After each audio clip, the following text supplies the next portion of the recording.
Very very good afternoon to everyone. जैसा कि किन्हीं कारणों पिछली 2 क्लास नहीं हो पाई, मैं नहीं ले पाया क्योंकि स्वास्थ्य या गले में कुछ प्रॉब्लम थी, बट आज की क्लास में जो पिछली क्लासेस में जो मिस है वो भी, और आज का जो चैप्टर है उन सभी बातों को हम लोग एक साथ ब्रीफ में डिस्कस कर लेते हैं। अगर ज़रूरत पड़ी तो एक और एक्स्ट्रा क्लास या 2 और एक्स्ट्रा क्लास में ले लूँगा। आप मुझे मैसेज के थ्रू अगर लगेगा कि और क्लास इस पे होनी चाहिए तो मैं एक्स्ट्रा क्लास लगवा लूँगा अपनी। अदरवाइज आज मैं समराइज करने का प्रयास करूँगा। जैसे कि पिछली क्लास में आपको बताया गया था कृषि विकास की रणनीति और उसका सामाजिक संरचना पर प्रभाव। भारत में स्टार्टिंग में ही पिछली क्लास को मैं थोड़ा सा ब्रीफ में डिस्कस कर देता हूं कि जैसे आप सभी को पता है कि अराउंड स्वतंत्रता के समय 80% right now around 65 to 70% population based directly और इनडायरेक्टली बेस्ड ऑन एग्रीकल्चर। आप सभी को पता है कि भारत एक कृषि प्रधान राज्य है, कृषि प्रधान देश है। 65% पीपल्स कृषि पर निर्भर है और किसी भी देश, जिस देश में 65 से 70% आबादी जनसंख्या उत्पादन के जिस साधन पर निर्भर हो, बिना उस क्षेत्र के विकास के देश का विकास संभव नहीं है।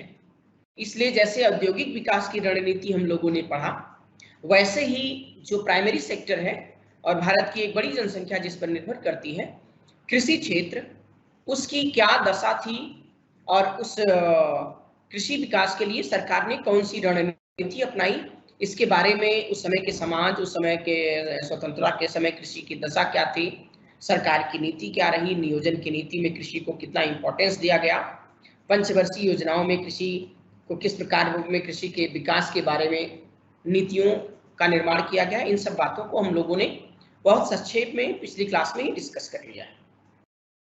पिछली क्लास का जो चैप्टर था उसमें 2 इंपॉर्टेंट चैप्टर थे कृषि विकास की रणनीति में, एक लैंड रिफॉर्म भूमि सुधार और दूसरा हरित क्रांति। तो आज कृषि विकास की रणनीति का जो सबसे महत्वपूर्ण भाग है, महत्वपूर्ण पार्ट है लैंड रिफॉर्म। कृषि में सुधार तो तभी हो सकता है ना, देखिए बहुत सिंपल सी बात है।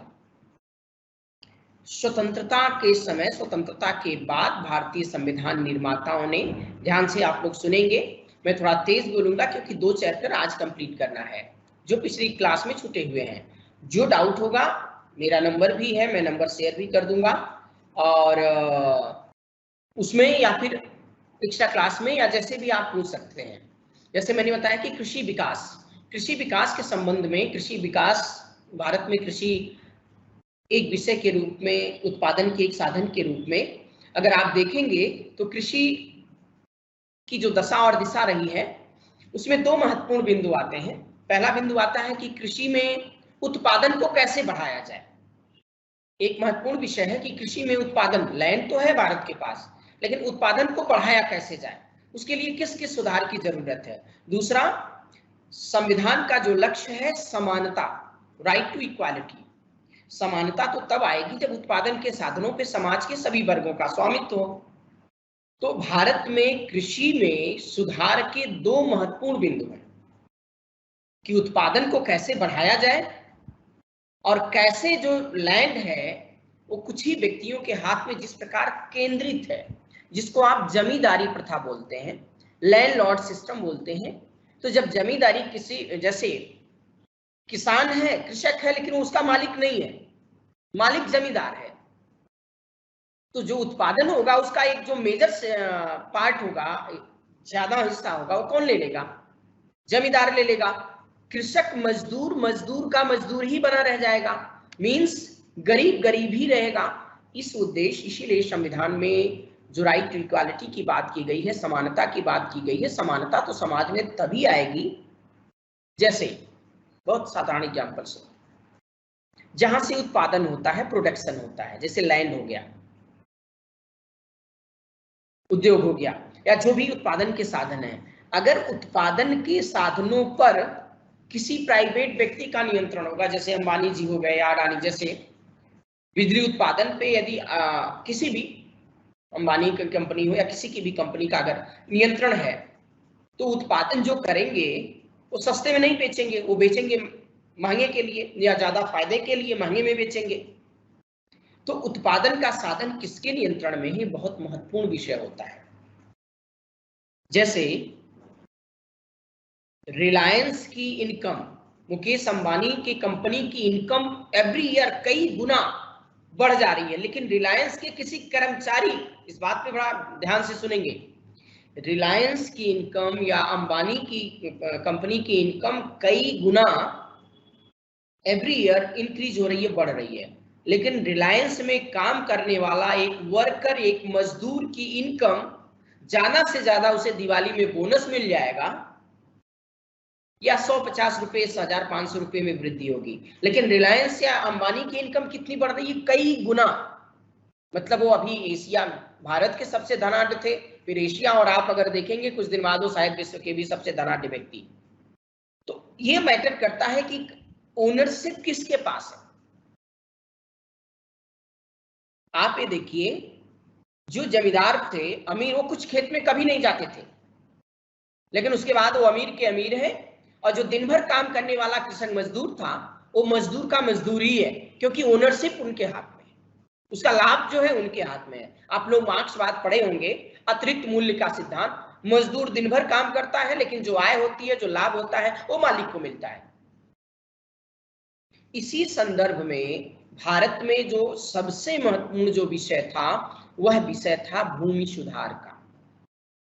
कृषि में, कृषि विकास में गति तभी मिल पाएगी, उत्पादन तभी बढ़ेगा जब क्या हो, जब भूमि सुधार हो। और भूमि सुधार के लिए, जैसे आपने सुना होगा, भूमि सुधार में सरकार ने संविधान लागू होने के साथ ही जो समानता प्राप्त करने की दिशा में जो सबसे पहला महत्वपूर्ण प्रयास किया, वह कार्यक्रम था भूमि सुधार का।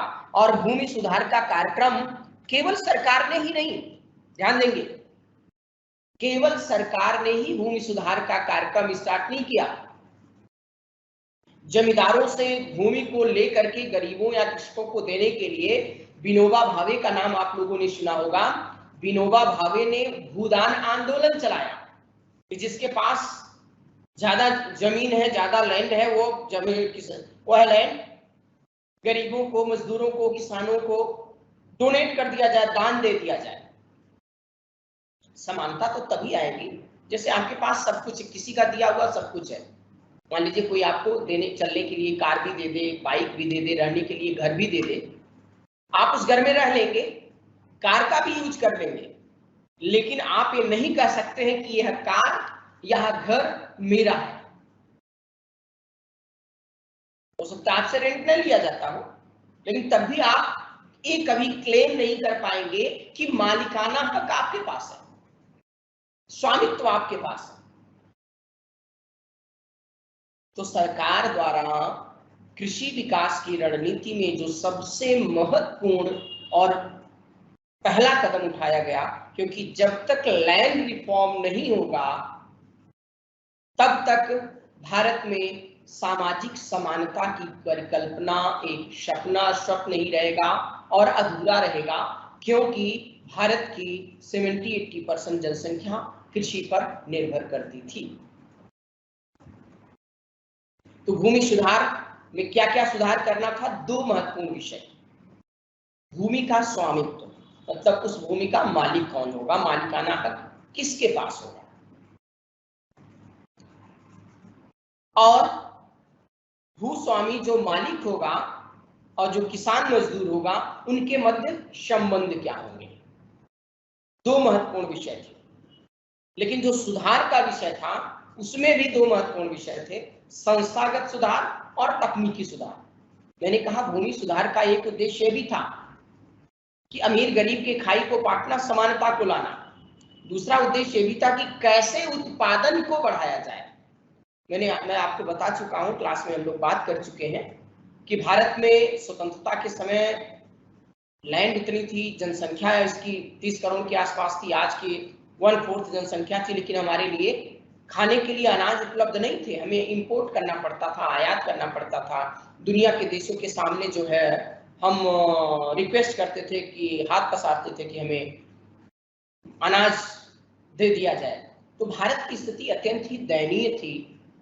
लोग भूखों मरते थे, अकाल पड़ता था। इसीलिए जय जवान जय किसान का नारा भी दिया था लाल बहादुर शास्त्री ने। अमेरिका के साथ PL 480 समझौता किया था, हमने अनाज गेहूं वहां से आयात किया था। तो बहुत सारे ऐसे एग्जाम्पल है। मतलब खाद्यान्न की पूर्ति या खाद्यान्न का उत्पादन उतना भी नहीं होता था जितना हमारे देश के लोगों का पेट भर सके। तो उत्पादन में वृद्धि करना, और उत्पादन में वृद्धि तभी होगी जब लैंड रिफॉर्म होगा, तकनीकी सुधार होगा, संस्थागत सुधार होगा। उद्देश्य क्या था भूमि सुधार का? उत्पादन के सामाजिक संबंधों को ऐसा स्वरूप प्रदान किया जाए जिससे कृषि के उत्पादन में वृद्धि हो।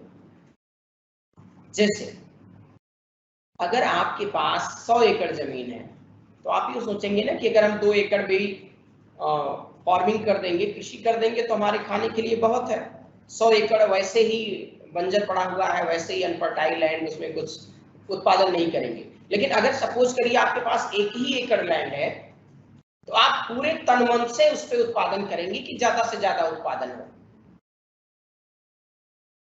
तो उत्पादन के जो सामाजिक संबंध थे उसके स्वरूप को बदला जाए, एक ऐसा स्वरूप प्रदान किया जाए जिससे उत्पादन में वृद्धि हो। और भारत में एक वास्तविक उद्देश्य था कि जो जमींदार होते थे, आपने मूवी देखी होगी मदर इंडिया, बहुत सारी ऐसी मूवी देखी होंगी पुराने, तो उसमें आप देखेंगे कि एक जमींदार होता था जो विलेन के रूप में उसको दिखाया जाता था। जमींदार और कृषक होते थे, कृषक मजदूर होते थे, दिलीप कुमार, और जितनी पुरानी मूवी है आप ऐसे ही देखेंगे। तो जमींदार जो काश्तकार होता था, स्पेशली जमींदार होता था, वो कृषि मजदूरों काश्तकारों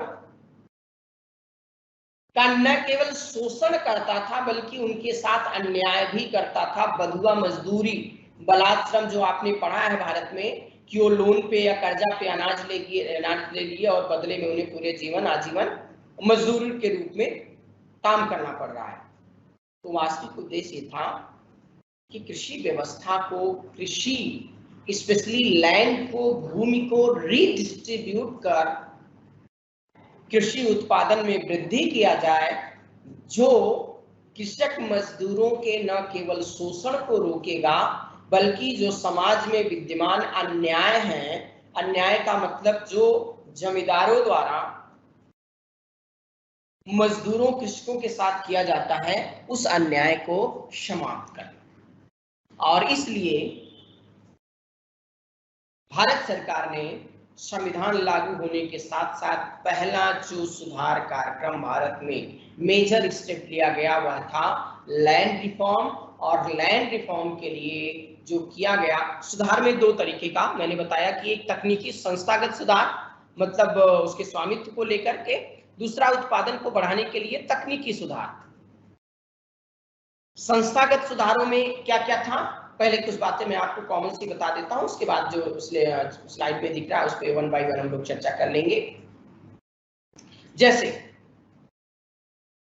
सरकार ने पहला भूमि सुधार कानून, भूमि राज्य का विषय है, आप लोगों को बता दें कि संविधान में आपने पढ़ा होगा जो विषय है उनको 3 भागों में बांटा गया है, संघ सूची के विषय, राज्य सूची के विषय और समवर्ती सूची के विषय। तो भूमि राज्य सूची का विषय है, इसलिए भूमि सुधार का जो विषय था उस पर कानून बनाना और उसको लागू करने की जो रिस्पॉन्सिबिलिटी थी, जो दायित्व था, वो राज्य सरकारों के पास था। इसलिए भूमि और जमींदारी व्यवस्था सबसे स्ट्रांगली अगर कहीं फंक्शन में थी वो बिहार, उत्तर प्रदेश, वेस्ट बंगाल, स्पेशली बिहार में ज्यादा आज भी जमींदारी प्रथा आपको इनडायरेक्टली दिख जाएगी, क्योंकि सुधार होने के बाद भी जमींदारी प्रथा कायम है। तो उस वैसे नहीं है जैसे थी, कायम होने का मतलब कि इनडायरेक्टली अभी भी दिखाई दे जाता है। सरकार ने पहला भूमि सुधार के रूप में पहला जो कानून आया, सीलिंग एक्ट, भूमि सुधार अधिनियम 1950, वो बिहार में आया।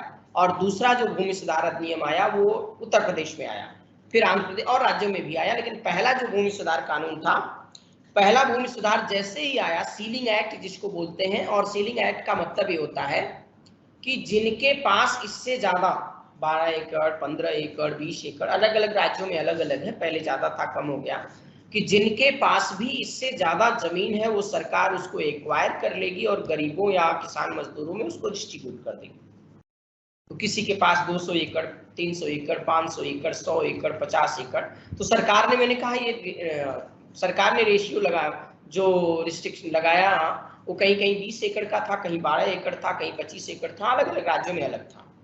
अब जिन जमींदारों के पास एक्स्ट्रा जमीनें थी वो अपने परिवार के अन्य मेंबर के नाम करने लगे या उसको रिलेटिव्स के नाम करने लगे। मतलब क्यों? जिससे जो है सरकार जमीन न ले। लेकिन जो एक महत्वपूर्ण विषय था जो आपको समझना है, थोड़ा सा ध्यान देंगे इस बात पे, उस समय राइट टू प्रॉपर्टी, संपत्ति का अधिकार एक मौलिक अधिकार था। जब संपत्ति का अधिकार एक मौलिक अधिकार है तो सरकार किस आधार पर किसी की संपत्ति को ओवरटेक कर सकती है? क्योंकि आप पढ़े होंगे कि सरकार मौलिक अधिकारों का उल्लंघन नहीं कर सकती है। तो जैसे ही बिहार सरकार ने, बिहार राज्य ने एक्स्ट्रा जमीन को ओवरटेक या एक्वायर करने, जिसको अधिग्रहण कहा जाता है, के लिए कानून बनाया, वैसे ही बिहार के जमींदार कामेश्वर सिंह सुप्रीम कोर्ट चले गए। बहुत ध्यान देंगे, अगर कुछ लोग पढ़े होंगे तो ठीक है, अदरवाइज ये सारी इंफॉर्मेशन आपको एक जगह नहीं मिलेगी, इसलिए ध्यान से लेक्चर को सुने।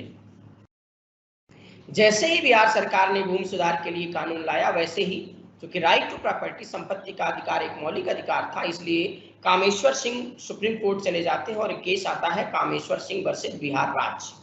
सुप्रीम कोर्ट ने right to property fundamental right था, इसलिए उस भूमि सुधार कानून को या उस प्रयास को इनवैलिड डिक्लेयर कर देता है राइट टू प्रॉपर्टी के केस के कंटेक्स्ट में। अब सरकार को क्या करना पड़ता है? तुरंत सरकार ने, क्योंकि सरकार का संविधान का जो उद्देश्य था वह उद्देश्य था समानता लाना, संसाधनों का उचित वितरण करना, सामाजिक समानता, आर्थिक समानता, राजनीतिक समानता, राइट टू इक्वालिटी की बात मौलिक अधिकार के रूप में थी।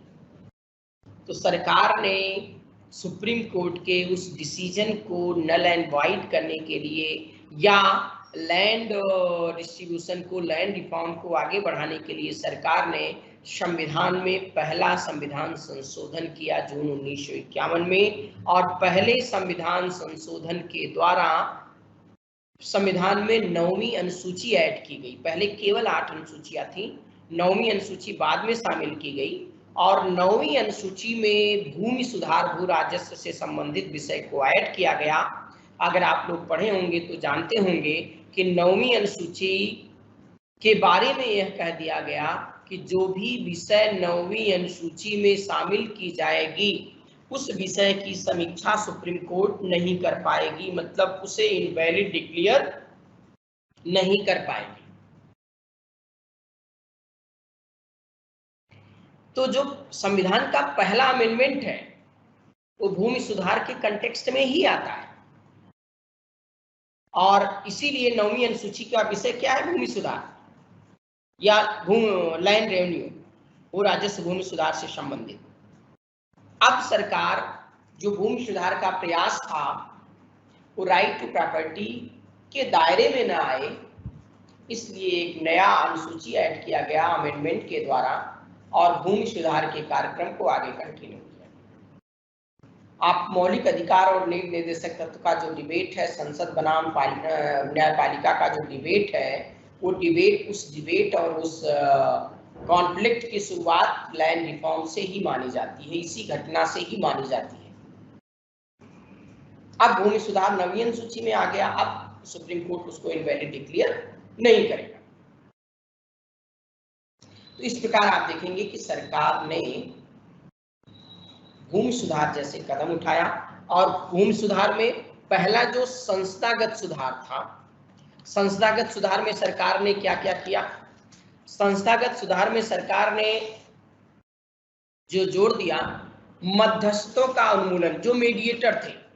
मीडिएटर का मतलब ये होता है कि बीच में एक मालिक तो कोई और है, उसने, जैसे आपने अंग्रेजों के समय में आपने 3 प्रथा, रैयतवाड़ी, जमींदारी और एक था महलवाड़ी। अंग्रेजों ने भी एक्सपेरिमेंट किया था, लेकिन अंग्रेजों का जो एक्सपेरिमेंट था वो कृषि व्यवस्था में सुधार का नहीं था। वो जमीन टैक्स जो वसूलते थे उसके लिए वो सिस्टम था कि टैक्स कैसे आए, उसके लिए बीच में जैसे महलवाड़ी पूरे एरिया को एक मोहल्ले के रूप में देखा और रैयतवाड़ी किसी एक व्यक्ति को अपॉइंट कर दिया। तो जो मालिकाना हक था स्पेशली, और मजदूर थे, इवन उसके बीच में एक ग्राम में क्या कह सकते हैं, जमींदार या छोटा जमींदार या सामंत, कुछ भी कह सकते हैं। तो एक बहुत बड़ा एक मीडिएटर था जो मजदूर और मालिक या सरकार इनके बीच था। तो सबसे पहला प्रयास किया गया कि जो मीडिएटर हैं उनको समाप्त किया जाए, और मीडिएटर तब समाप्त होंगे जब टेनेंसी काश्तकारी अधिनियम में सुधार किया जाए और जो किसान है, काश्तकार है, काम करने वाले मजदूर हैं, उनमें उनको मालिकाना हक दिया जाए। तो टेनेंसी रिफॉर्म किया गया। इस बात को थोड़ा सा ध्यान से समझेंगे। संस्थागत सुधार में पहला जो सुधार है कि जो मध्यस्थ थे, बीच में कमीशन या मध्यस्थता करते थे, उनको खत्म किया जाए। वो तभी खत्म हो सकता है जब काश्तकारी टेनेंसी रिफॉर्म किया जाए, अर्थात जो स्वामित्व का अधिकार है, मालिकाना हक है, जो जहां कृषि कर रहा है, जिस जमीन पे कृषि कर रहा है, मालिकाना हक उसे प्रोवाइड कर दिया जाए। मीन्स सुरक्षा का अधिकार, काश्तकारी स्वामित्व, काश्तकारों की सुरक्षा का अधिकार की बात की गई। खेतों के आकार में, जिसको आप कह सकते हैं, लास्ट में चकबंदी भी लिखा हुआ है, खेतों के आकार में सुधार किया गया। आकार जो साइज था लैंड का, या तो बहुत छोटा साइज है या तो बहुत बड़ा साइज है, या बहुत सारे फैमिली में विभाजन हो गया है तो छोटे छोटे साइज हो गए। तो संस्थागत सुधार में यह था कि खेतों का एक प्रॉपर आकार हो। लगान उस समय सरकार बहुत लेती थी। कृषि आय पर कर नहीं लिया जाता। एक बात आप ध्यान देंगे, कृषि आय पर कर नहीं लिया जाता है, कर लिया जाता है लैंड रेवेन्यू, जिसको भू राजस्व कर कहा जाता है। भू राजस्व आपको बहुत इंटरेस्टिंग, आप लोगों में से बहुत सारे स्टूडेंट यूपीएससी की तैयारी कर रहे होंगे और डिस्ट्रिक्ट मजिस्ट्रेट या डीएम बनने का ख्वाब भी बहुत सारे बच्चे या हम सब बहुत लोग देखते ही हैं। तो जो ये पद है डिस्ट्रिक्ट मजिस्ट्रेट, जिसे आज आप कहते हैं, इसको आप कलेक्टर भी कहते हैं। और कलेक्टर जो पद है वो कलेक्शन करने का काम करता था। किस चीज का कलेक्शन? क्योंकि उस समय इनकम टैक्स तो था नहीं उस तरह, तो जो भू राजस्व होता था, लैंड रेवेन्यू का कलेक्शन करने के लिए ही कलेक्टर अपॉइंट होता था। और कलेक्टर का आज भी जो महत्वपूर्ण काम है वो रेवेन्यू कलेक्शन ही है। लेकिन आप मूवी देखे होंगे लगान, आमिर खान की मूवी आपने देखा होगा। ऐसी बहुत सारी मूवीज भी बनी है जिसमें जबरदस्ती जमींदार टैक्स लेना चाहता है, लगान लेना चाहता है। और एक एग्जाम्पल मैंने आपको बताया भी था कि तमिलनाडु में अकाल पड़ा, सारे किसानों की फसल बर्बाद हो गई, कुछ भी पैदा नहीं हुआ। जो यहाँ गवर्नर जनरल थे उन्हें टैक्स, भू राजस्व देना, ऊपर पहुंचाना था। उन्होंने कहा जो लोग मर गए हैं, जो जानवर मर गए हैं, उनके बोन, उनके हड्डी को बेच करके ही टैक्स इकट्ठा करो, बट कैसे भी करो। चंपारण सत्याग्रह, बरदौली सत्याग्रह, सब किसके लिए था? सब टैक्स लगान को लेकर के। तो लगान का नियमन, भूमि जोतों की सीमाबंदी की बात की गई कि जो भूमि जोतों की सीमाबंदी का मतलब होता है सीलिंग, मतलब रीडिस्ट्रीब्यूशन ऑफ लैंड, कि इससे ज्यादा लैंड नहीं होनी चाहिए। और लास्ट में चकबंदी। चकबंदी का मतलब ये होता है कंसोलिडेशन ऑफ लैंड। थोड़ी जमीन वहां है, थोड़ी जमीन वहां है, आप प्रॉपर कृषि नहीं कर पा रहे हैं, तो उसको कंसोलिडेट कर दिया जाता है। सॉरी। तो संस्थागत सुधार में जो सरकार ने स्टेप लिया, उसमें मैंने एक कहानी का फैक्ट बताया कि किस प्रकार जो है बिहार में सेलिंग एक्ट लागू हुआ मध्यस्थों का, और विनोबा भावे ने कानूनी के बजाय उन्होंने रिक्वेस्ट करना शुरू किया जमींदारों से, जिसको भूदान आंदोलन कहा जाता है। तो भूमि सुधार की दिशा में जो संस्थागत प्रयास किया गया उसमें मध्यस्थों का उन्मूलन है, काश्तकारी सुधार है, स्वामित्व काश्तकारों की सुरक्षा का अधिकार है, खेतों के आकार में सुधार है, लगान का नियमन है, भूमि जोतों की सीमाबंदी है, आतबंदी है, और चकबंदी। ये था आपका संस्थागत सुधार। मैंने कहा उत्पादन तो तभी बढ़ेगा, दूसरा जो महत्वपूर्ण उद्देश्य था उत्पादन बढ़ाना, उत्पादन में वृद्धि करना। उत्पादन में वृद्धि तो तभी होगी ना जब तकनीकी रूप से उन्नत बीज हो, आधुनिक जैसे हल हो, ट्रैक्टर हो, सिंचाई का साधन हो, प्रॉपर जो फर्टिलाइजर है फर्टिलाइजर हो, और जो ड्रग या दवा छिड़काव या इन सब की उपलब्धता हो। तो तकनीकी सुधार दूसरा जो प्रयास किया गया वो यही था कि उन्नत बीज, आधुनिक हल, ट्रैक्टर, सिंचाई और पेस्टिसाइड, इन सब की शुरुआत। साथ ही साथ लैंड रिफॉर्म में सरकार ने कुछ और कदम उठाया।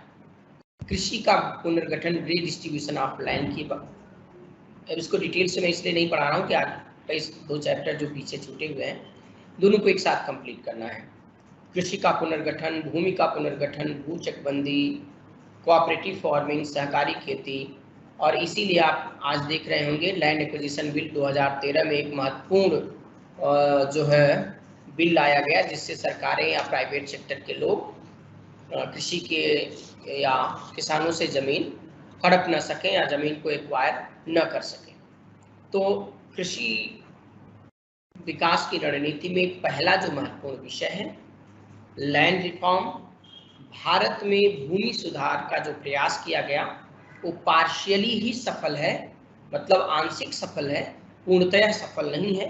अभी भी उत्तर बिहार जैसे राज्य में जमींदारी व्यवस्था आपको अप्रत्यक्ष रूप से दिख जाएगी।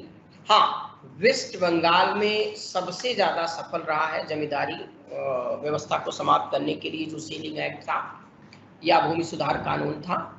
और आप ये देखिए कि भूमि सुधार और कृषि सुधार की दिशा में ही जो नक्सलवाद, जिसको आज हमें आंदोलन के रूप में भी पढ़ना है, देखना है, जो नक्सलवादी आंदोलन था वह आंदोलन प्रारंभ में केवल, क्योंकि नक्सलवादी गांव से शुरू हुआ था, वो किसान आंदोलन था। और स्वतंत्रता के पहले भी आप देखिए कि जो बड़े आंदोलन है, चाहे वो गांधी, पटेल, गांधी जी अपने पहले आंदोलन की शुरुआत चंपारण से करते हैं। किससे जुड़ा हुआ विषय है? नील उत्पादन कृषि, बारदोली सत्याग्रह कृषि, या उद्योग मजदूर या मतलब कृषि। तो आप ये देखिए कि इवन अवध सत्याग्रह, किसान कांग्रेस का गठन, बहुत सारे आंदोलन वो कृषि व्यवस्था में विद्यमान विसंगतियों के कंटेक्स्ट में ही हुए हैं। और आज भी देश में पिछले 10 महीने से जो आंदोलन चल रहा है वो कृषि ही है। आप पेपर में देख रहे होंगे दिल्ली के आसपास किसान बैठे हुए हैं। तो कृषि व्यवस्था में जब तक पुनर्गठन नहीं होगा या मालिकाना हक चेंज नहीं होगा तब तक जो समानता का लक्ष्य संविधान निर्माताओं ने देखा है कि भारत में समानता हो, सामाजिक समानता हो, राजनीतिक आर्थिक समानता हो, वो तभी पूर्ण हो सकता है जब कृषि व्यवस्था में सुधार हो। और कृषि व्यवस्था में सुधार तभी हो सकता है जब संस्थागत सुधार हो, भूमि सुधार हो और तकनीकी सुधार हो। इस दिशा में ये सारे प्रयास किए गए। तो मैं केवल एनालिसिस कर रहा था भूमि सुधार का। तो भूमि सुधार कार्यक्रम आंशिक सफल इसलिए रहे क्योंकि बाद में सरकारों ने, आप लोगों से मैं एक क्वेश्चन पूछ रहा हूं कि भूमि सुधार कार्यक्रम भारत में आंशिक सफल क्यों रहा, इसके पीछे क्या उनसे कारण है, क्यों सरकारों ने जो है जो जमीन जमींदारों से लेकर के गरीबों में बांटना था वो जमीन उस रूप में नहीं ले पाए जैसे उन्हें लेना था। इसके कौन से कारण है? लास्ट 5 मिनट में आप चैट बॉक्स में आंसर दे सकते हैं कि क्या कारण है कि जमींदारों से जमीन सरकारें नहीं ले पाई। बिहार में सबसे ज्यादा असमानता आप देखेंगे कि बिहार में या तो गरीब ही है या तो अमीर ही है। कौन से फैक्टर्स हो सकते हैं? आप इस पे सोचिएगा और मुझे चैट बॉक्स में आंसर दीजिएगा।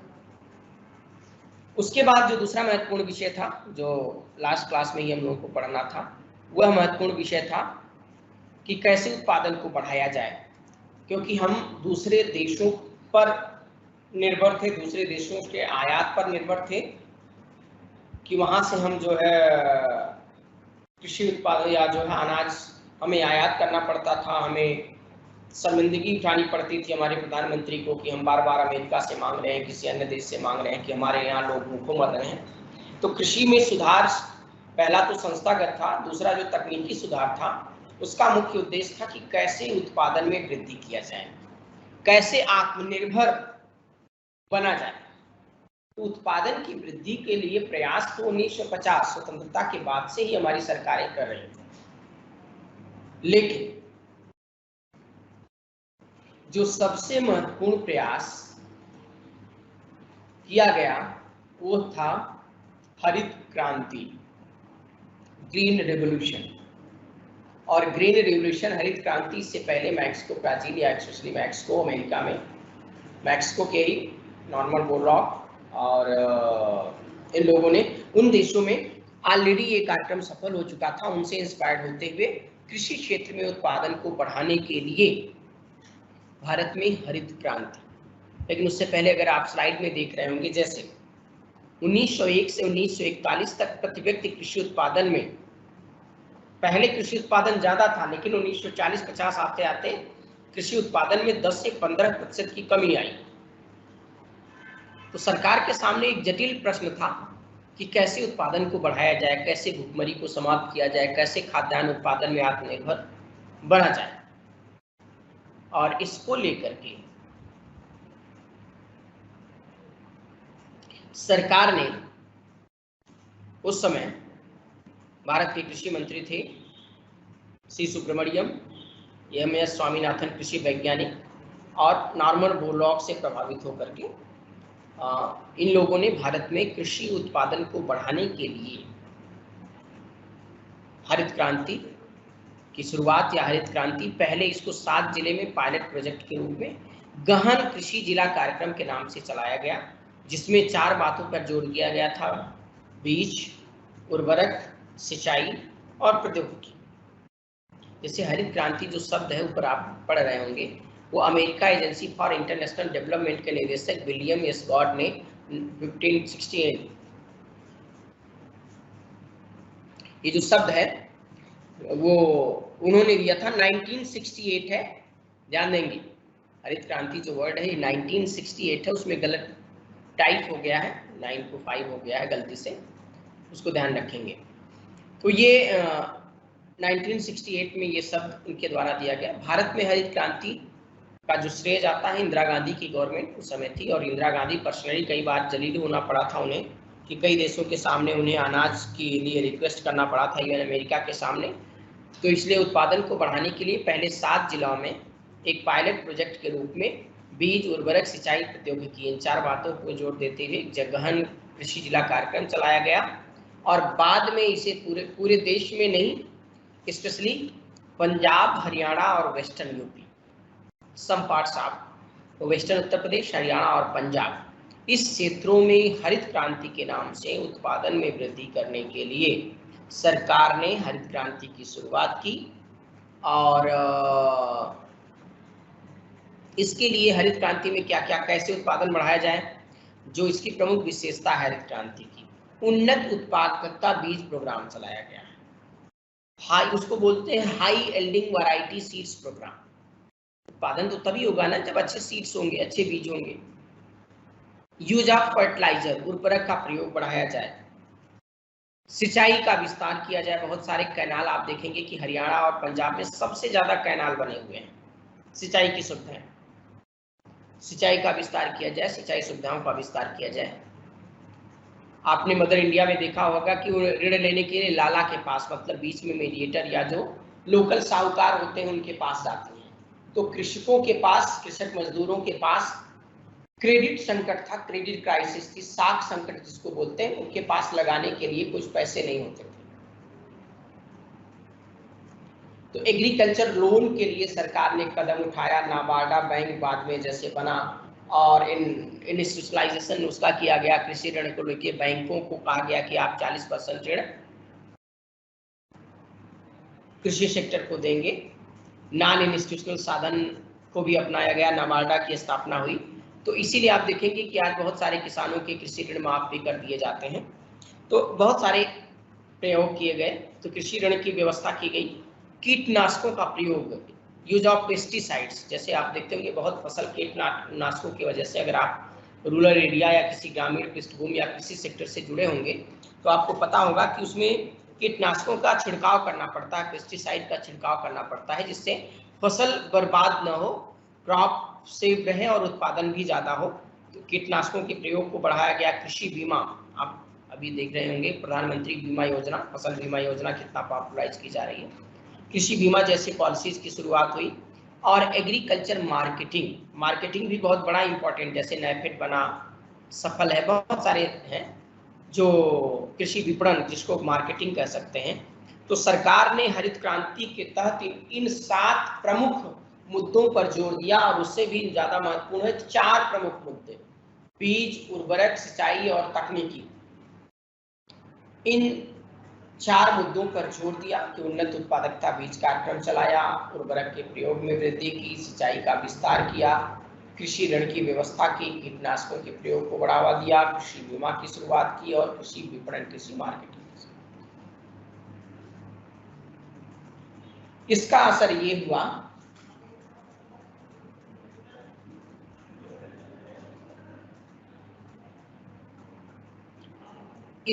ये हुआ कि पंजाब, हरियाणा और वेस्टर्न उत्तर प्रदेश के इन पार्ट में उत्पादकता में न केवल वृद्धि हुई बल्कि तीव्र वृद्धि हुई, ज्यादा वृद्धि हुई। और उस वृद्धि का असर ये हुआ कि हम कृषि क्षेत्र में आत्मनिर्भर, कृषि उत्पादन या खाद्यान्न में हम न केवल आत्मनिर्भर बने, अपितु आज हम खाद्यान्न पदार्थों का, ग्रेन्स का निर्यात भी करने लगे हैं। तो कृषि सेक्टर में कृषि उत्पादन में वृद्धि के लिए सरकार द्वारा जो रणनीति अपनाई गई उसका क्या प्रभाव पड़ा। जो रणनीति मतलब हरित क्रांति की रणनीति, उसमें आपने देखा कि सिंचाई और उर्वरक प्रौद्योगिकी, हाई यील्डेड सीड्स, इससे क्या प्रभाव पड़ा हमारी सोसाइटी पर, हमारे सामाजिक, राजनीतिक, आर्थिक सभी दशाओं पर। प्रभाव में आप देखेंगे सबसे पहला प्रभाव उत्पादकता में वृद्धि हुई, हम उत्पादन के क्षेत्र में आत्मनिर्भर हो गए, न केवल आत्मनिर्भर हुए बल्कि आज हम खाद्यान्न पदार्थों का हम निर्यात भी कर रहे हैं। न्यूनतम समर्थन मूल्य की शुरुआत हुई, जिसको हम एमएसपी, अभी सारा संघर्ष आप अभी जो वर्तमान में कृषक आंदोलन चल रहा है, आप एमएसपी मिनिमम सपोर्ट प्राइस की बात सुन रहे होंगे कि इसकी गारंटी होनी चाहिए। तो जो मिनिमम सपोर्ट प्राइस है, एक किसान उत्पादन पे जोर क्यों देगा। सपोज करिए आपने कोई उत्पादन किया और वो मार्केट में उसकी डिमांड नहीं है, वो बिक नहीं रहा है, और जितनी लागत आपने लगाई उतना भी मूल्य उसका नहीं मिल रहा है, तो क्या होगा, आप अगली बार उसका प्रोडक्शन नहीं करेंगे। तो सरकार, एटलीस्ट सरकार अगर उसको परचेज कर लेगी और मिनिमम सपोर्ट प्राइस पे, तो एमएसपी की शुरुआत हो गई, जिससे किसानों को एक भरोसा और एक सिक्योरिटी मिली कि हमारी फसल बिकेगी और इतना मूल्य हमें मिलेगा ही मिलेगा। कृषि शिक्षा का विस्तार हुआ। कृषि शिक्षा में एग्रीकल्चर यूनिवर्सिटीज खोली जाने लगी, चाहे वो पंत हो, नगर की हो या दिल्ली की पूषा हो। बहुत सारी एग्रीकल्चर यूनिवर्सिटी स्टेट लेवल पे, सेंट्रल लेवल पे इसीलिए खोली जाने लगी, जिससे कृषि सेक्टर में रिसर्च हो, नए नए सीड्स हो सके। तो कृषि शिक्षा का विस्तार, और साथ ही आप देखते होंगे आज जो है एक टीवी में ऐड देखते होंगे कि कृषि दर्शन, कृषि चैनल भी आता है, टीवी में भी आता है, और अब किसानों के लिए किसान चैनल भी है जहां आप 24 घंटा कॉल कर सकते हैं, सलाह ले सकते हैं। तो कृषि शिक्षा का विस्तार, जो एग्रीकल्चर यूनिवर्सिटीज हैं, एग्रीकल्चर कॉलेजेस हैं, आप ये देखिए इसकी शुरुआत इसीलिए हुई कि लोगों को या किसानों को जागरूक किया जाए, जिससे उनका उत्पादन या जो भी तकनीकी है, उर्वरक है, कैसे कितनी मात्रा में प्रयोग किया जाए इसका। तो एक अच्छा प्रभाव ये हुआ कि कृषि शिक्षा या कृषि एग्रीकल्चर यूनिवर्सिटीज रिसर्च सेंटर बनाए गए। नए दबाव समूह का एक पॉलिटिकल जो इम्पैक्ट है, आप देखेंगे कि 1960-70 के दशक में, स्पेशली 70 के दशक के बाद से भारतीय राजनीति में जो कृषि प्रधान जातियां हैं, जाट, गुर्जर, यादव या इस तरह की जो जातियां हैं उन जातियों के लीडर्स उभर करके आए, नए नए किसान समूह बने, किसान आंदोलन के ग्रुप बने, किसान संगठन बने, और राजनीति और दलीय व्यवस्था पर भी, जो लास्ट है दलीय व्यवस्था पर प्रभाव, चौधरी चरण सिंह जैसे लीडर आए, देवीलाल जैसे लीडर आए, मुलायम सिंह, लालू, रामविलास, मायावती, इन सारे लीडर्स का जो इमरजेंस है, उदय है, वो आप देखेंगे, क्योंकि इन जातियों का कृषि में उत्पादन में वृद्धि का प्रभाव ये हुआ कि उनकी आय में वृद्धि हुई, और उनकी आय में वृद्धि का परिणाम ये हुआ कि उन जातियों का सामाजिक स्तर उठा, आर्थिक एम्पावरमेंट हुआ, और फिर राजनीतिक में जिसके पास पैसा आता है फिर वो राजनीति करने लगता है। तो भारत में हरित क्रांति के परिणाम स्वरूप उन जातियों का राजनीति में, समाज में वर्चस्व नहीं कह सकते हैं आप, प्रभाव या उनका राजनीतिक प्रभाव दिखाई देने लगा, नए नए ग्रुप बनने लगे, क्योंकि उनकी आय कृषि उत्पादन बढ़ने से बढ़ने लगी। तो नए दबाव समूह का उदय हुआ, किसान आंदोलन होने लगे, किसान संगठनों का उदय हुआ, भारतीय दलीय व्यवस्था पर इसका प्रभाव पड़ा कि क्षेत्रीय दलों का उदय होने लगा। और आप देखेंगे कांग्रेस सिस्टम के बाद आपने नाम सुना होगा, भारत में जो क्षेत्रीय दलों का इमरजेंस है, वो सबसे ज्यादा क्षेत्रीय दल उत्तर प्रदेश, बिहार, इन राज्यों में ज्यादा सफल हैं। क्यों सफल हैं? क्योंकि यहाँ वो कृषि प्रधान जातियां जो अभी तक गरीब थी, उनमें हरित क्रांति के उपरांत उनकी आय में बहुत तेजी से वृद्धि हो गई। उत्तर प्रदेश, बिहार में यादव, जाट, ये सब कृषि प्रधान जातियां हैं। इनकी राजनीति में आप देखिए वर्चस्व अब किस प्रकार दिखाई देता है, या कोई न कोई चीफ मिनिस्टर इस जाति से या मिनिस्टर जाति से, चौधरी चरण सिंह प्रधानमंत्री तक बने, और अभी भी किसान आंदोलन को जो लीड कर रहे हैं वो एक किसान समुदाय से ही बिलोंग करते हैं।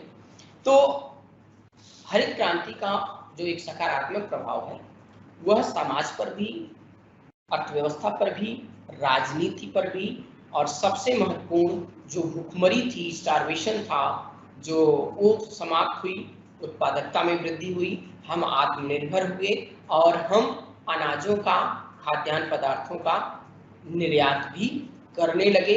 अदरवाइज जितनी जनसंख्या है, अगर उत्पादन में वृद्धि नहीं होती, हरित क्रांति नहीं होती, तो शायद हम आज भी जैसे फ्यूल है, डीजल और पेट्रोल के दाम बढ़ रहे हैं, वैसे ही खाद्यान्न वस्तुओं के भी, पदार्थों के जब हम दूसरे देश से मंगाते तो इसके दाम में भी बहुत ज्यादा वृद्धि होती।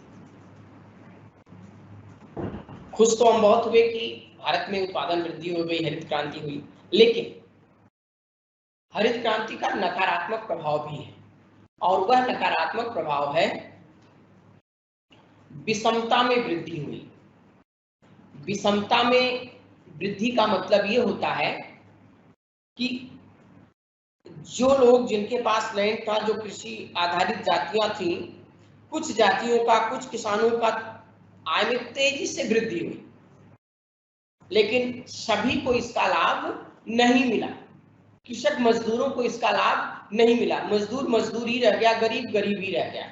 तो हरित क्रांति का जो नकारात्मक प्रभाव है कि विषमता में वृद्धि कर दी। और कैसी विषमता? अंतर क्षेत्रीय विषमता। पंजाब और हरियाणा के किसान तो अमीर हो गए, लेकिन छत्तीसगढ़, बंगाल, झारखंड के किसान, बिहार के किसान गरीब के गरीब ही रह गए, क्योंकि हरित क्रांति का प्रभाव वहां तक नहीं पहुंच पाया। तो नकारात्मक प्रभाव ये है कि हरित क्रांति का जो प्रभाव है वह कुछ राज्यों, कुछ क्षेत्रों तक ही सीमित रहा। न केवल कुछ राज्यों और कुछ क्षेत्रों तक सीमित रहा, अपितु कुछ फसलों, कुछ क्रॉप्स तक ही सीमित रहा। जैसे गेहूं और चावल, धान जिसको बोलते हैं, व्हीट एंड राइस, इनके उत्पादन में तो वृद्धि हो गई, लेकिन जो मिलेट्स हैं, जो अन्य खाद्यान्न वस्तुएं हैं, खाद्यान्न पदार्थ हैं, वो हरित क्रांति के दायरे में नहीं आई। तो बहुत सारे खाद्यान्न पदार्थ का उत्पादन में, तो एक तो फसलों के स्तर पर केवल गेहूं, चावल, या वही खाद्यान्न जो हरित क्रांति के दायरे में आती थी, उनके उत्पादन में वृद्धि हुई। केवल कुछ राज्यों, कुछ क्षेत्रों में वृद्धि हुई, पूरे देश में हरित क्रांति नहीं हुई। तो इससे विषमता में वृद्धि हुई, अंतः क्षेत्रीय विषमता में वृद्धि हुई, और सबसे महत्वपूर्ण पारिस्थितिकी संबंधी समस्या, जैसे आप देख रहे होंगे कि वाटर लेवल सबसे ज्यादा नीचे हरियाणा और दिल्ली और स्पेशली इस क्षेत्र में जहां सिंचाई के रूप में, ठीक है, पानी का सबसे ज्यादा सिंचाई, भाई हरित क्रांति में आपने देखा उर्वरक का प्रयोग बढ़ा दिया गया। आपको पता होना चाहिए कि सबसे ज्यादा कैंसर के पेशेंट पंजाब में है। क्यों है? या सबसे ज्यादा ये बीमारी पंजाब में है, क्यों है? इतना ज्यादा फर्टिलाइजर जो प्रोडक्शन में यूज किया जा रहा है, जो खा रहे हैं, पेस्टिसाइड यूज किया जा रहा है, और पानी का इतना सिंचाई के रूप में दोहन किया जा रहा है। तो एक तो भूमि की उर्वरता खत्म होने लगी, पानी वाटर लेवल नीचे जाने लगा, तो पारिस्थितिकी संबंधी समस्याएं, और आपको ये भी मैं जानकारी होगी लेकिन इसको यहाँ से भी कोरिलेट कर सकते हैं कि दिल्ली में भी पोल्यूशन, जो पराली जलाने के जो बात की जाती है, पराली कहाँ जलाई जाती है? पंजाब और हरियाणा में। पराली की समस्या उत्तर प्रदेश बिहार में नहीं है, क्योंकि यहाँ के बड़े किसान हैं और यहाँ के किसान उस जो पराली है उसको अन्य रूप में यूज नहीं करना चाहते, जलाना उन्हें आसान लगता है। तो हरित क्रांति का जो नकारात्मक प्रभाव है, वह प्रभाव पारिस्थितिकी संबंधी समस्या को भी जन्म दिया। और लास्ट में इसका सीमित प्रसार है, केवल पंजाब, हरियाणा, वेस्टर्न यूपी, पूरा उत्तर प्रदेश भी नहीं। एक्सपेरिमेंट के रूप में बिहार के कुछ जिले में किया गया, तमिलनाडु के कुछ जिले में किया गया, लेकिन पूरे देश में इस, और यही आज आप देखिए कहीं के किसान क्या कर रहे हैं, जो अगला जो नेक्स्ट चैप्टर हम लोग पढ़ेंगे, कहीं के किसान आत्महत्या कर रहे हैं। सबसे ज्यादा किसान आत्महत्या का जो विषय है वो महाराष्ट्र में है। अगली क्लास में हम लोग इसी बात पे डिस्कस करेंगे। आंध्र प्रदेश में है। उत्तर प्रदेश और बिहार के किसान आत्महत्या क्यों नहीं करते, या करते भी हैं तो ना के बराबर करते हैं? ऐसा क्या है? ऐसा तो है नहीं कि बिहार और उत्तर प्रदेश में गरीबी नहीं है या गरीब किसान नहीं है। क्या कारण है कि महाराष्ट्र के किसान, आंध्र प्रदेश के किसान, छत्तीसगढ़ के किसान, या स्पेशली महाराष्ट्र और आंध्र प्रदेश के किसान सबसे ज्यादा, सबसे बड़ी संख्या में आत्महत्या के केसेस वहीं से आते हैं, उत्तर प्रदेश बिहार से नहीं आते हैं। जितने आंदोलन आप भी देखिए, इसके बाद जो चैप्टर है वो आंदोलन का ही है। तो आंदोलन के विषय को भी हम आगे इन सब बातों को डिस्कस करेंगे कि इसका सीमित प्रसार रहा है, पारिस्थितिकी संबंधी समस्या हुई, अंतर क्षेत्रीय विषमता उत्पन्न हुई, विषमता में वृद्धि की, लेकिन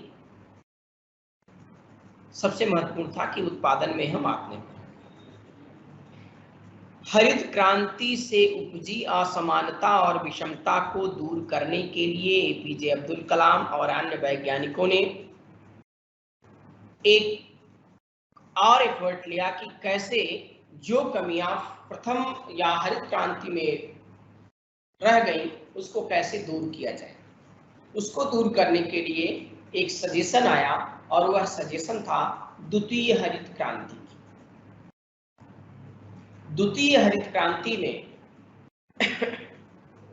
जैसे हरित क्रांति में केवल खाद्यान्न उत्पादन पे जोर दिया गया था, तो जिनके पास जमीन नहीं है या जो किसान मजदूर हैं उससे हरित क्रांति में उनका असर नहीं पड़ेगा। मैंने कहा जो कृषक मजदूर हैं वो पहले भी मजदूर थे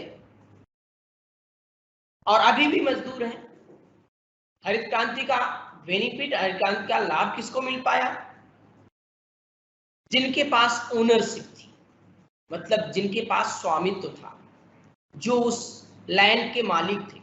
मजदूर तो आज भी मजदूर है।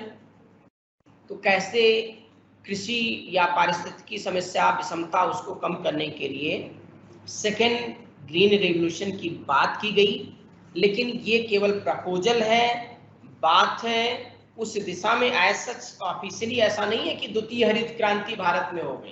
ध्यान देंगे आप लोग, ऐसा नहीं कि भारत में द्वितीय हरित क्रांति की गई। द्वितीय हरित क्रांति का कॉन्सेप्ट आया और उस कॉन्सेप्ट में, उस विचार में जो बातें आई वो ये आई कि खाद्यान्न के अतिरिक्त किसान क्या क्या करें, पशुपालन करें, एनिमल हस्बेंड्रीज, सुअर पालन, मछली पालन, रेशम पालन, इन सब पे जो है जोर दें, जिससे अगर फसल खराब भी हो तो ये सेक्टर उन्हें संभाल लें। महिलाओं को और अवसर दिए जाएं। साथ ही साथ climate risk management research and station centre की स्थापना की जाए, एक्सटेंशन सेंटर की स्थापना की जाए। जो क्लाइमेट रिस्क है, जैसे मैं टोटली जो है एग्रीकल्चर किस पे निर्भर है, मानसून पे। मानसून नहीं आया या मानसून के बारे में हमें कुछ पता नहीं तो हमारी फसल बर्बाद। विलेज रिसोर्स सेंटर की स्थापना की जाए, जिससे विलेज स्तर पे अनाज बैंक बनाया जाए। मिट्टी का परीक्षण, जैसे आपने देखा होगा कि नरेंद्र मोदी जी ने राजस्थान में सॉइल टेस्टिंग की शुरुआत की, तो मृदा परीक्षण किया जाए। पल्स विलेज बनाया जाए, जैसे दालों के उत्पादन में वृद्धि की जाए। मैंने कहा कि केवल गेहूं और चावल, मिलेट्स और दालों, इन पे जोर नहीं दिया गया था, तो दाल, पल्सेस, इनके उत्पादन पे जोर दिया जाए। रेन वाटर हार्वेस्टिंग की शुरुआत की जाए, फूड प्रोसेसिंग जोन बनाए जाए। तो जो समस्याएं या जो चुनौतियां हमें हरित क्रांति में दिखाई दी, उन चुनौतियों को दूर करने के लिए और कृषि सेक्टर को और मजबूती प्रदान करने के लिए द्वितीय हरित क्रांति की बात की गई। और द्वितीय हरित क्रांति का उद्देश्य ये रहा कि जिस प्रकार जनसंख्या में वृद्धि हो रही है, उस अनुपात में जनसंख्या को न केवल एग्रीकल्चर सेक्टर से जोड़ा जाए, बल्कि देखिए लैंड तो कम होते जा रहे हैं, जनसंख्या बढ़ती जा रही है, तो इसलिए द्वितीय हरित क्रांति में इस तरह के प्रोविजंस, इस तरह का प्रपोजल दिया गया। बहुत सारे विषयों को सरकार ने लागू भी किया, जैसे सॉइल टेस्टिंग की शुरुआत की, वाटर हार्वेस्टिंग की शुरुआत कर दी, और अनाज बैंक की संकल्पना आ चुकी है। पल्स के उत्पादन पे जोर दिया गया, फूड प्रोसेसिंग जोन बनाए जा रहे हैं। तो इस तरह द्वितीय हरित क्रांति की बात की जा रही है। तो अभी तक जो 2 क्लास मिस हुई थी और आज की क्लास इंक्लूडिंग टुडे का जो आज भी, उसको मैंने ब्रीफ में आप लोगों के साथ डिस्कस कर दिया। कृषि विकास की रणनीति, भूमि सुधार, हरित क्रांति, क्या था हरित क्रांति, क्या उद्देश्य था, उसका क्या प्रभाव पड़ा, क्या सकारात्मक, क्या नकारात्मक, और द्वितीय हरित क्रांति। नेक्स्ट क्लास में आप लोगों से बात करेंगे कृषि संकट तथा भारतीय किसानों पर उसका प्रभाव, स्पेशली 1991 के बाद। 1991 ही क्यों? क्योंकि भारत में इकोनॉमिक रिफॉर्म हुआ, कृषि विकास की रणनीति चेंज हुई, और उसका क्या प्रभाव पड़ा, क्या चुनौतियां हैं ग्लोबलाइजेशन, लिबरलाइजेशन, प्राइवेटाइजेशन का। इस कंटेक्स्ट में नेक्स्ट क्लास में हम लोग इसको डिस्कस करेंगे।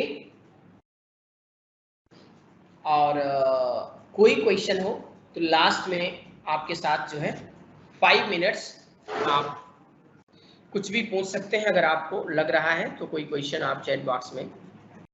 और आप लोग आपस में एक ग्रुप भी बना लें, व्हाट्सएप ग्रुप भी बना लें, अगर बना सकते हैं आपस में। अगर आप लोग जुड़े हुए हैं तो मुझे भी जोड़ सकते हैं, जिससे आप लोग प्रॉपर टच में रहेंगे, और कोई आंसर चेक कराना है या कुछ पूछना है तो आप लोगों के लिए आसानी होगी।